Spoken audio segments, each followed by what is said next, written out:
He saw his childhood picture fall out of the old lady's bag on the road, and he was shocked.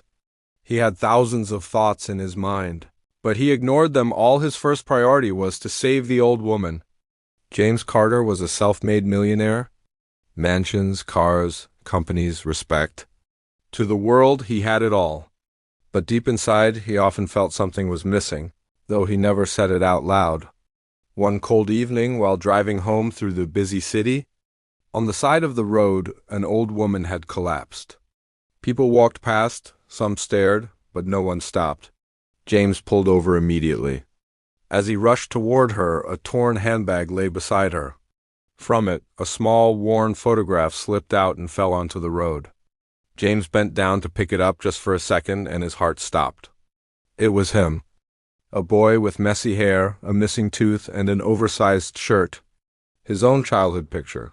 Thousands of questions rushed through his mind, but in that moment he pushed them aside. The photo could wait. The woman's life couldn't. Without hesitation, he lifted her frail body into his arms, his expensive suit brushing against the dusty ground.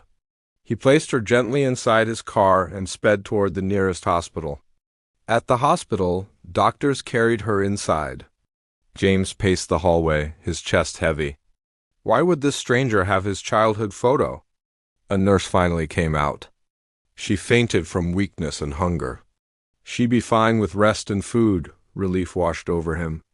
James entered the room quietly. The woman lay on the bed, fragile and pale.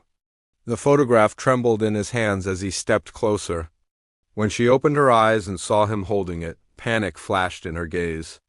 "Please, give that back," she whispered. James's voice shook. "Why do you have this?" "This is me." "Where did you get this picture?" Tears filled her eyes. Her trembling hand reached out, brushing his cheek. "Because, James, you are my son." The words struck him like lightning. He stared at her. His voice cracked. "Mom?" She nodded, crying softly. "Yes, my boy." Memories he had buried long ago came flooding back, the warmth of her hugs, the taste of her homemade soup. He gripped her hand tightly, his tears falling.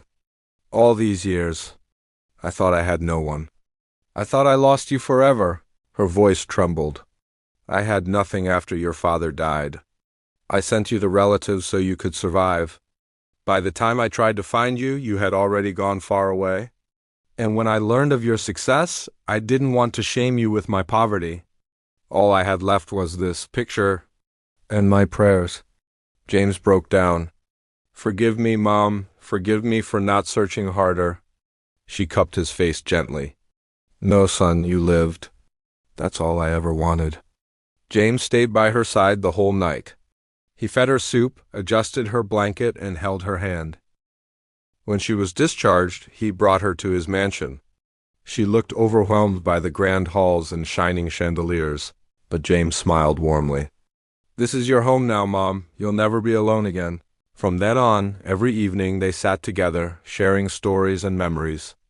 And on his desk, in a golden frame, stood the faded photograph, the picture that reunited them after a lifetime apart.